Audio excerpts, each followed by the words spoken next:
It gives me a sense in terms of what I live for, my family, my wife, my livelihood, my being secure for the rest of my life.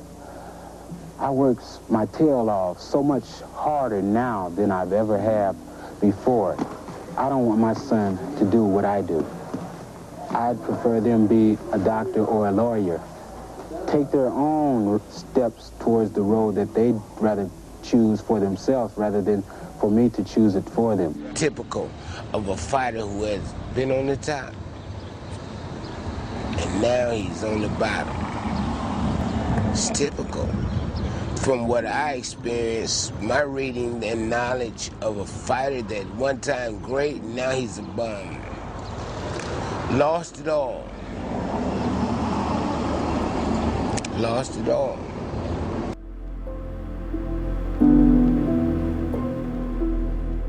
Rocky Lockridge was born the youngest of 11 children and grew up in a single-parent home in Tacoma, Washington. He had two passions at an early age: boxing and music. Lockridge would play drums and become the lead singer for a band called Rocky Lockridge and the Ready-Made Family. "I wanted to be a rock star," Lockridge said. "I wanted a rock band." But the Tacoma Boys Club was near his home. You only need to be 8 years old to join the Boys Club, and I remember the first time my older brother took me there. He would be trained by Joe Clow, whose stable included Sugar Ray Seals, Johnny Bumpus, and Davy Lee Armstrong. Clow predicted that Lockridge would be a world champion and nicknamed him Rocky. Lockridge would compile an amateur record of 210 wins against 8 losses. Clow wanted Lockridge to enter the 1976 Olympic trials. Lockridge told his coach he wanted the same thing, but at the last minute, he pulled out. I wasn't being honest with Joe or myself. I knew all along I couldn't leave the band, but you know how things go with that. We were making money and it went to our heads. Some of the guys wanted to go in their own direction.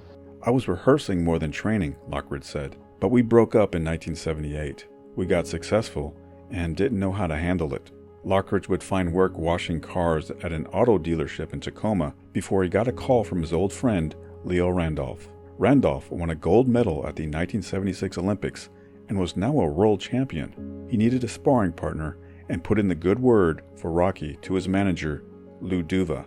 He could punch and he could move, but he didn't know the first thing about defense, Duva said. The famed manager then bought Lockridge a train ticket to Philadelphia, where he would train with the legendary George Benton. Lockridge would turn pro in August of 1978, winning the New Jersey State featherweight title in only his 8th pro bout against the veteran Gerald Hayes. In his 11th fight, he would win the USBA featherweight title against Fel Clemente. With music still on his mind, he began taking classes at William Patterson College, changing his major from communications to music. "When I retire, I can write and arrange music," Lockridge said. "Music is a lifelong thing. The only time it ends is when your life ends." But the money was in boxing, as Lockridge ran his record to 15-0 after only 2 years as a professional. He was ready for a title shot, and 2 featherweight legends stood at the top of the division, Eusebio Pedroza and Salvador Sanchez. Trainer George Benton preferred Pedroza as he considered Sanchez to be the better fighter, and that Lockridge would need more seasoning before taking him on. A match with Pedroza was made for October of 1980. Manager Lou Duva watched film on Pedroza with Rocky, formulating a strategy as they watched Pedroza's last bout. "He's chasing him," Duva said as the footage rolled. "You won't do that. You will cut off the ring and you'll fix it so he has no place to go except forward and right back to you, or over the ropes and back into the 3rd row." Pedroza was a smooth boxer. He claimed to incorporate martial arts into his boxing style. "The movement of my feet is perfectly coordinated with the movement of my hands," Pedroza said. "I call it Kung Fu de Box." Well, you saw a demonstration of Kung Fu de Box. What is your reaction, Rocky? Kung Fu de Box, as far as I'm concerned, is an imaginary dream that he dreamt, obviously, and woke up the following morning and hoped that he could do something different than he did in the previous fights. But Pedroza was more of a master of low blows than Kung Fu, fouling Lockridge throughout. After a rough 5th round, Pedroza would return to his corner and was given a mysterious substance in his mouth. Pedroza later claimed that it was only an ice cube, while Lockridge's management team, the Duvas, protested and wanted an investigation. Later, Pedroza would test negative, but the scorecards indicated that there was favoritism at work. Despite the close nature of the bout, one of the judges was from Panama and only gave Lockridge 1 round with 2 even. Gil Clancy scored the bout 10 rounds to 5 in favor of Lockridge. "I edged him," Lockridge said afterward, "so I knew I was in the right direction. I knew I belonged." Lockridge would continue to campaign, taking on marginal competition in New Jersey before facing fellow contender Juan Laporte for the USBA featherweight crown. There ain't gonna be too many straight punches thrown. They're winging those bombs at each other, and the one that gets in with the bombs early is going to be the guy who's going to get lucky. They are winging indeed from the opening bell. A little bit of a surprise. We know that Lockridge is kind of a guy that comes right at you and throws a lot of punches. Laporte, the counterpuncher, came out very aggressively in the opening second. Your screen in blue. Juan Laporte, the challenger, in the top 5 ranking in the world. The two fighters, a big punch by Laporte. Lockridge. Lockridge pulls him into the rope, trying to stay inside. He was staggered. He hung on and made the referee break him. No doubt in my mind that Laporte is the banger, because Lockridge has nailed Laporte with some great shots and nothing happened, and Laporte makes the other guy really get some hurt on him when he nails it with either hand. Lockridge is still hurt. He's walking on his heels still here. The expression walking on his heels means he's leaning backwards. I'd like to alert our stations along the line. We'll be going to a 30-second station break following this round. Lockridge landed a good right hand on Laporte. And Laporte countered him real well. Lockridge better go back to fighting like the way he was. Be cute, be slick, take his shots. You better not do none of this stuff because you're going to get knocked out. Exactly. There's no jab in this round like there was in the first round. Rocky Lockridge, trained by Georgie Benton, managed by Lou Duva. Howie Albert, Carlos Espada, co-managers of Laporte, and Espada the trainer. Lockridge landed the uppercut. Laporte, moving in that first round, content to work from the ropes here in round 2. Both exciting in their own way. Laporte the banger, Lockridge the smart fighter. Big left hook landed by Laporte. Lockridge just punches right back. You must remember that they're both fast starters. They're showing us that. Less than 30 seconds to go in round 2. Laporte digging to the body, and down goes Lockridge. Tremendous shot. We were obscured by the referee Pearl. I believe it was a right hand. Lockridge is not going to get up. It is all over. There is a new USBA featherweight champion, Juan Laporte from New York City, and Laporte really landed a tremendous shot for the knockout blow as Lockridge went down like a ton of bricks. Manager Lou Duva and trainer George Benton put Lockridge on the comeback trail right away, but conceded that rebuilding his confidence would take some time. "He's coming off his first knockout," Benton said. "He's going to be a little more careful, a little more cautious.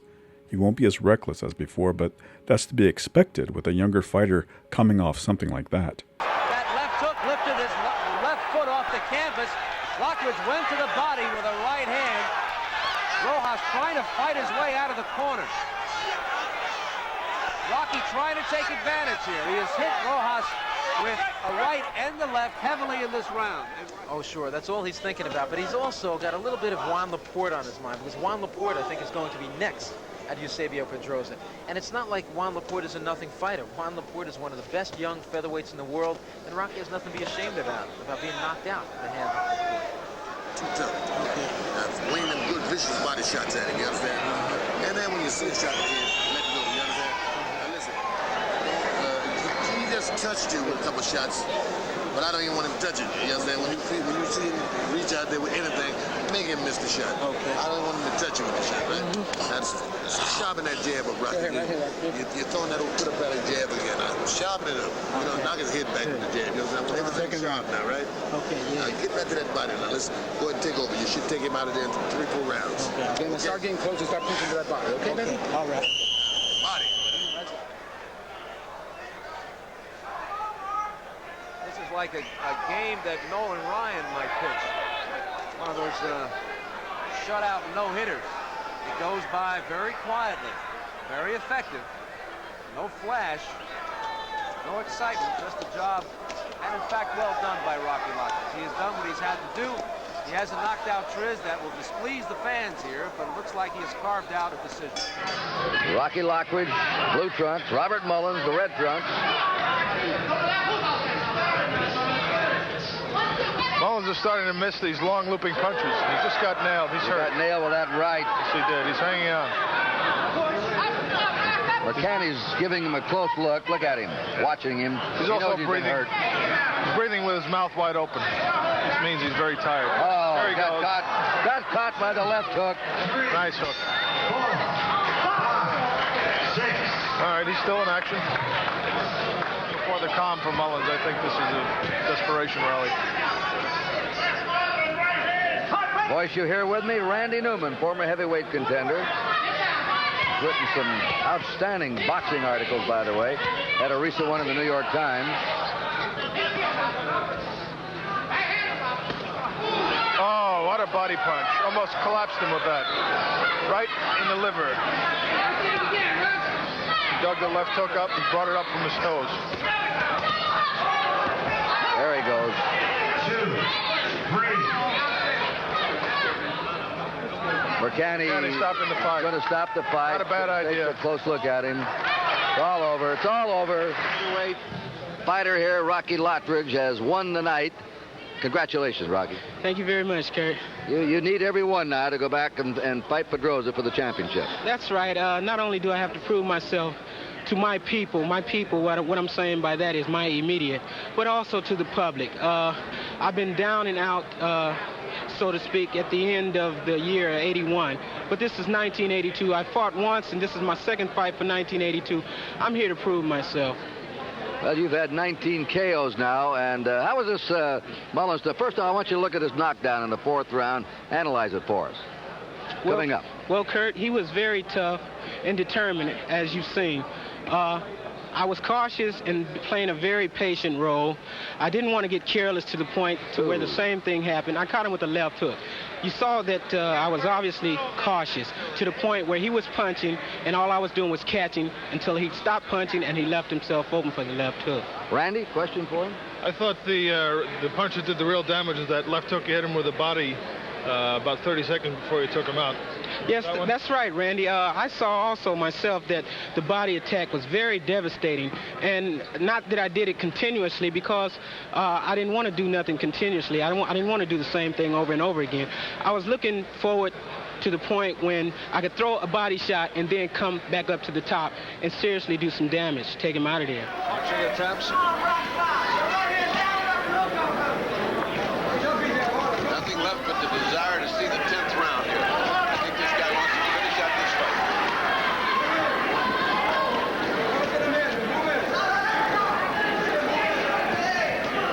We have more boxing coming up on Sports World starting at 4 o'clock.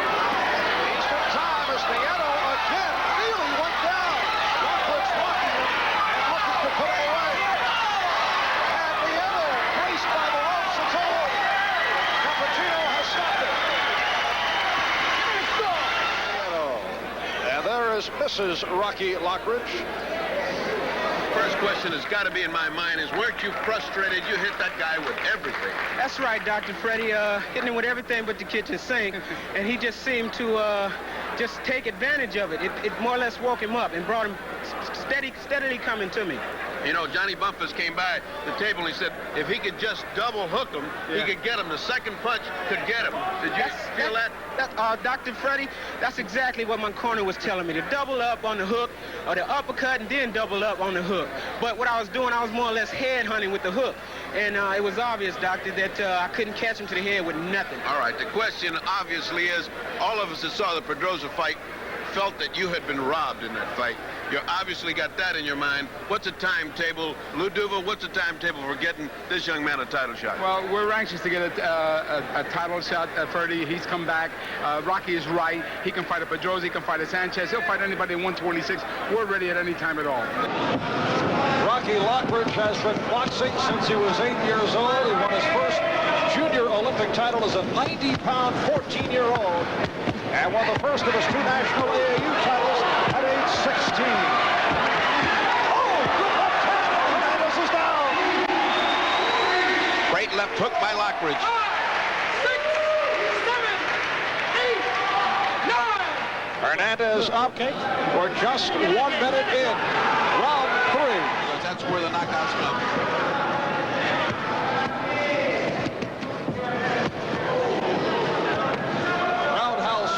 Delivered by Lockridge. Lockridge looking for that left hook. Trying to set up the left hook that put down Miguel Hernandez before. Almost pity-patting his punches so he can vary. There. That should do it. Miguel Hernandez has been stopped. Larry Hazard calling it. And you know, we see so many good bantamweights on ESPN. Lockridge is just one of them. There's a good left hook by Lockridge. And it's fascinating to compare these fighters. Well, there's Lockridge, of course, is featherweight, but in the lower weight divisions, it seems to be fine young fighters. Rocky with a big left hook, and he drops Lira with a left-right combination, but that left hook did the original damage. Paul Venti is over Lira. 6, 7, up at 7, takes the mandatory 8. He's in the neutral corner. Paul Venti looks deep in his eyes, and we continue here in round 5. It was the right hand that sent Lira down, and that is the big weapon in Lockridge's arsenal. Another right hand by Lockridge. Lockridge here going for the KO. Lira in troubled waters here. Another right hand, yet another. Lira on the take.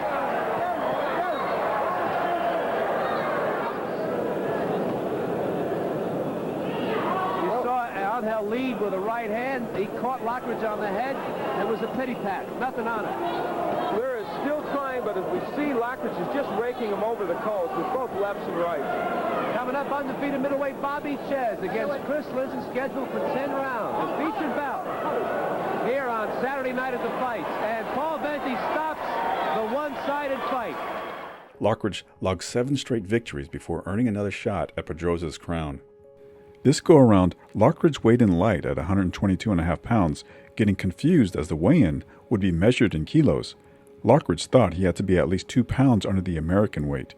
He admitted that the additional weight loss left him feeling weak, but didn't want to use that as an excuse for the defeat. Pedrosa is not really as dirty a fighter as people say he is. I have to give him credit. Basically, he knows how not to lose. If the going gets rough, the rough get going, and he's that kind of fighter. That's why he's champion. He utilizes every bit of experience he has.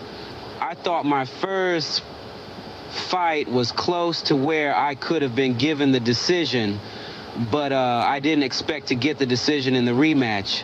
Once again, manager Lou Duva thought the best course of action after a loss was to get Lockridge back into the ring as soon as possible.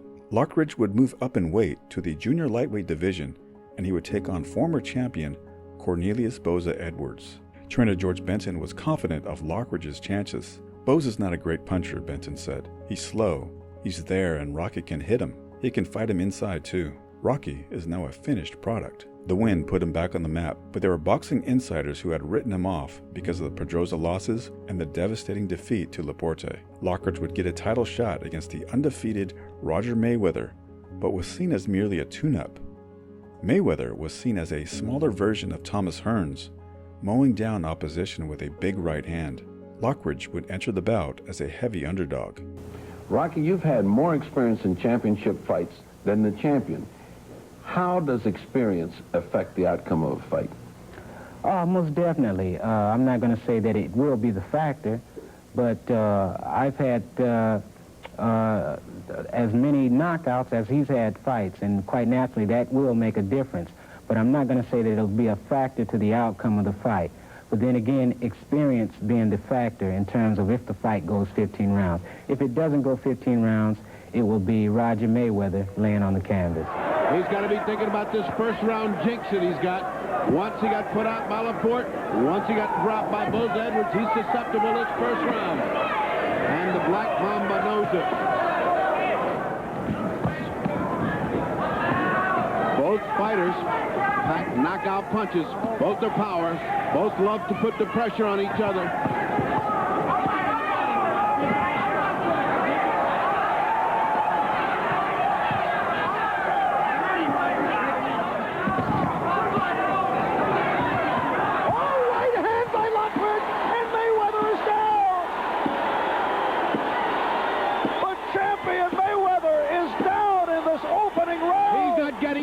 He's not getting up. We've got a new champion. In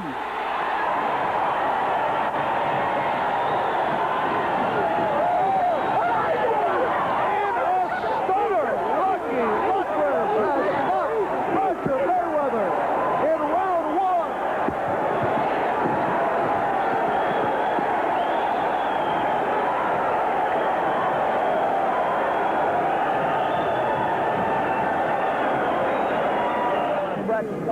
Rocky, congratulations, obviously, on a magnificent victory. Was that a surprise to you? Very much so, Ferdy. I felt as though, being a champion, he would have more heart in terms of struggling to get up, to prove to the public that he was a qualified champion. You finished it with one punch. Did you expect that kind of power to be able to knock him out just one punch? Believe it or not, Ferdy, I did not expect that much. I'm really amazed at how much stronger I am in this particular category. Doesn't mean that I can't maintain the strength fighting the featherweights or maybe even taking a step towards the lightweights. You think this proved the wise guys that had it a 4-1? That's right, the wise guys is right. Las Vegas must have got killed with the darn thing over there. I knew one thing, Rocky trained with tall guys. As soon as he would hit him on the chin, it was all over. He had that combination down perfect. He trained so diligently. Look, after all, this kid is a good kid.